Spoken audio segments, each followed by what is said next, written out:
Former Ohio State wide receivers coach Zach Smith is finally speaking out. He says he never hit his ex-wife Courtney Smith. And new threats continue as crews fight dozens of wildfires burning in California this weekend. More people are being told to evacuate. Kim Hutcherson has a closer look. She tell me she likes to talk a lot. So during the ride, so Really? she says it takes her all day to do the 100 miles. Hunt for a murder suspect is now over. 34-year-old Paul Randall was for the 12th congressional district is getting down to the nitty-gritty. While Balderson brings out the big guns, Democratic candidate Danny O'Connor is trying to get all of you out to vote at the polls. Some breaking news this morning in East Columbus. Interstate 70 at Hamilton is shut down. Police are investigating a possible hit and run. One person is in the hospital in critical condition. We have a crew headed that way. Once we have more information, we'll let you know. Now, President Trump has come and gone, but not without receiving much love from Ohio. Today is National Chocolate Chip Cookie Day. That was the important announcement. Did you bake me some? Is that what you our did? Producer Alex is filling in today. He forgot. Oh. Support is flooding in for Arizona Senator John McCain. His family says that he's discontinued medical treatment for his brain cancer. All right, so it's a great way to help raise money for cancer research and meet some of your favorite Buckeyes. That's right. Jackie. Oh, yeah, I haven't played in years, so cut me some slack here, guys. So that means I have to donate some money, right? No. So it is the ladies' show this weekend, right? Is loving it. Yes, and we have the bright colors to wake everyone up. And a Missouri woman is still hitting the lanes at, guess what age, Phil? 75. Pretty close, 98. Oh. So let's meet Alice Stiles. Now, she didn't start bowling. The controversy surrounding the arrest of Stormy Daniels in Columbus is still making waves. Chief political correspondent Scott Thuman shows us the political impact John McCain's had on the tone and spirit of that town. Okay, so it's a question that Good Day Columbus Ben Garberg asked Mark Wahlberg about his interest in buying the Columbus Crew SC, and it's getting some traction. So just talk about why did you guys decide to participate in the Latino Festival this year? More schools start back up this week, and experts we talked with calls the time between the beginning of the school year to Thanksgiving the red zone. Back as thousands of students head back to school and will get back into the grind of being busy and studying late. They should always be aware of their surroundings if danger does strike. We have some tips and advice on how to protect yourself. And joining us this morning, we have Rob Fletcher, a black belt self-defense and fitness expert. And thank you so much for being with us this morning. So I'm really excited to be learning more. So what is a person's best self-defense? A little force into it, okay? All right, got it. Ready? Oh, I'm afraid to go. Right. So learn now, apply, survive. All right, and I got to karate chop you, get you out of the way because our segment is done. We'll be right back. Thank you so much. A family is heartbroken. They say a tragic accident took the life of a granddaughter, and her grandfather is now behind bars. One shot, that's all it took. 911, where's the emergency? Yeah, 1201 Berkeley, man. Somebody just got shot. Tracy Brown fights back tears. I don't know how I feel. It was like I said, it was an accident. Telling us what happened Wednesday night with her dad, 72-year-old Booker Moody. My dad is 72 years old, 73. He got dementia. So he don't remember. If he don't remember, he don't remember. I know personally he wouldn't have, if he knew it was her, he wouldn't have killed her. She's talking about her 19-year-old niece, Jordan Williams. Columbus police say she was banging on her grandfather's window to get back inside. He's old. Don't nobody knock at his windows. They knock on the door. If he don't open it, he don't open it. Williams' 1-year-old daughter was still inside the home. Brown says it was late and her father thought someone was trying to break in, so he grabbed his shotgun. He's not a bad man. He got 7 kids, and he got, I don't know how many grandkids. He got great-grandkids, and he take care of all of us. His 19-year-old granddaughter died at the hospital. The SWAT team broke the front door and took the 72-year-old into custody. He's charged with murder. Neighbors in disbelief. I don't think he intends to try to, kill his niece or nothing. Yeah. It's just dangerous out here. People do break in houses and all the time, and it's a sad situation. Yeah. I'm gonna keep the family in prayer, and I'm gonna keep him in prayer. As the family finds a way to cope, they hope prosecutors will drop the murder charge and free Moody. It was an accident. And my dad should not be charged for this. Police say the grandfather is undergoing a mental evaluation. He's expected to face a judge tomorrow morning. For now, reporting here in the southeast side, Jackie Orozco, ABC 6 News. Yeah, many Urban Meyer fans are standing by him. They say that his job is to coach football players, not to be policing the intimate lives of his employees. Now everyone is just watching and waiting to see what happens next. OSU coach Urban Meyer is the talk of the town. I support him because I think the man is a very decent man. He's a very good family man. There's plenty of love for the coach, but some say with great power comes great responsibility. I think if the rumors are true that there's no way around it, he has to get fired, but hopefully they aren't true, and I hope he can stick around. Coach Meyer is on paid leave as Ohio State University is investigating what he knew and when he knew of the domestic abuse allegations by Courtney Smith. Abuse is never right in any situation.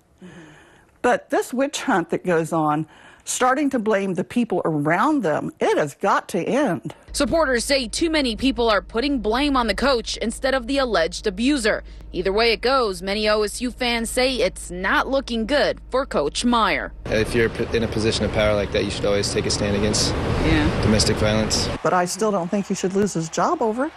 Her marriage is not his responsibility. And coming up at 6, we spoke with a die-hard Buckeye fan who's never missed an OSU game. Now, he says he loves the coach, but his gut feeling is saying that he's not going to be a coach any longer for this year. Now, his story will be coming up. For now, reporting live here at the OSU campus, Jackie Orozco, ABC 6 News. Ohio State fans are planning a major rally for Coach Meyer. I spoke with the fan organizing that show of support.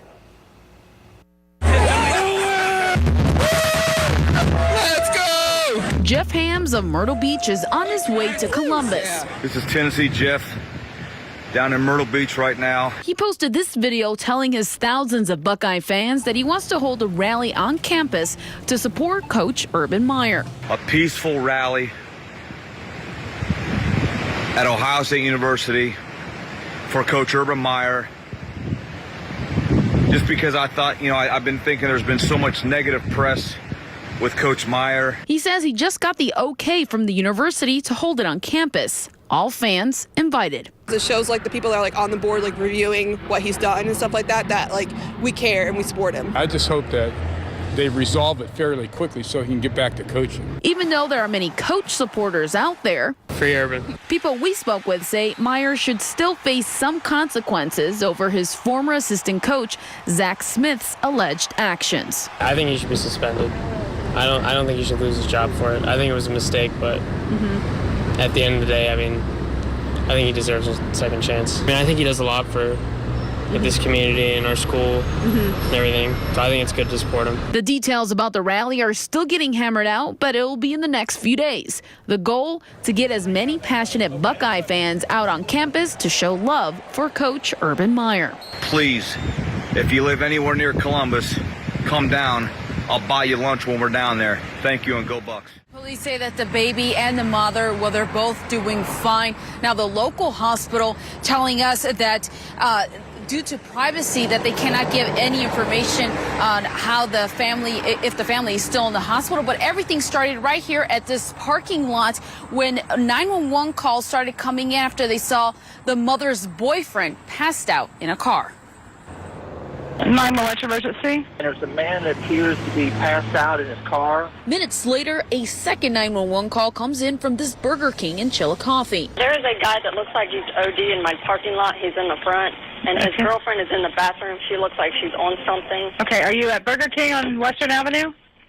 Yes. Okay, well, we just got a call on it. When they entered the bathroom, they realized that the female was indeed giving birth to a child while she was sitting on the toilet. Friday afternoon, first responders rushed to help 26-year-old Elizabeth Sanders. This is body cam video from Chillicothe police. She gave birth to a baby boy in the bathtub, in the toilet, and they thought it was dead.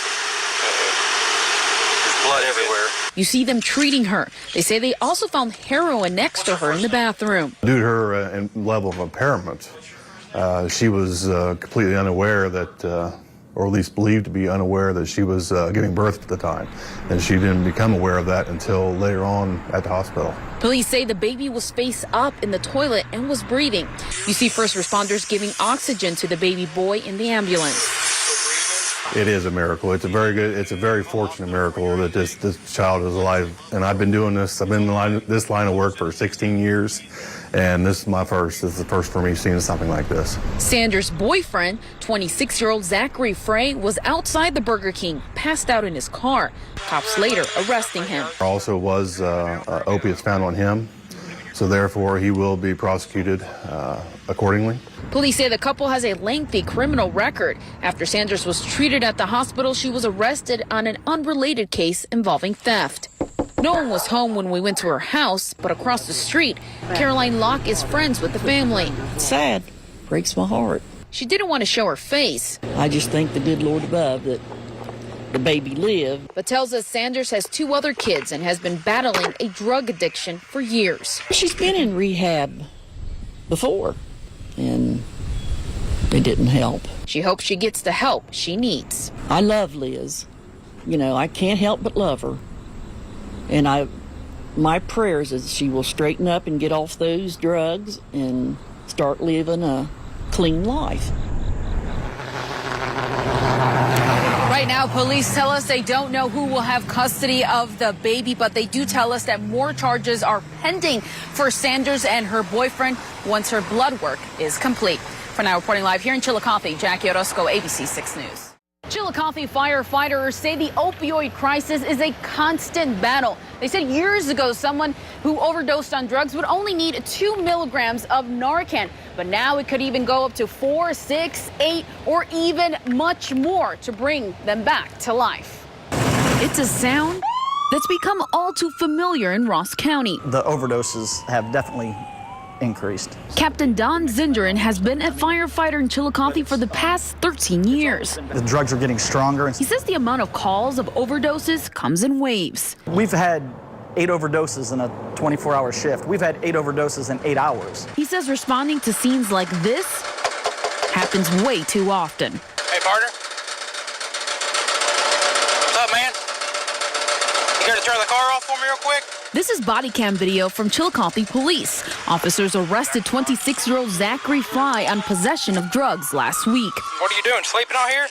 No, my girlfriend was in there. You were passed out, man. You were drooling all over the place, everything like that. I've just been waiting on her. Police say his girlfriend, Elizabeth Sanders, was passed out inside this Burger King bathroom and had no idea she was giving birth to her baby in the toilet. She gave birth to a baby boy in the bathtub, in the toilet.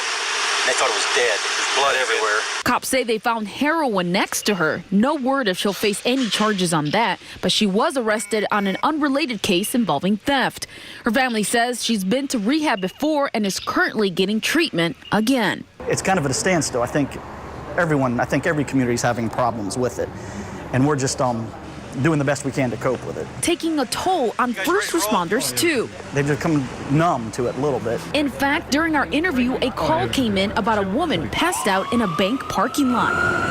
Another possible overdose. Captain Zinderin says all they can do is save lives and hope others won't give in to the opioid crisis. Educate the next generation to keep them off of it. I'd hate to see that cycle repeated. In Chillicothe, Jackie Orozco, ABC 6 News.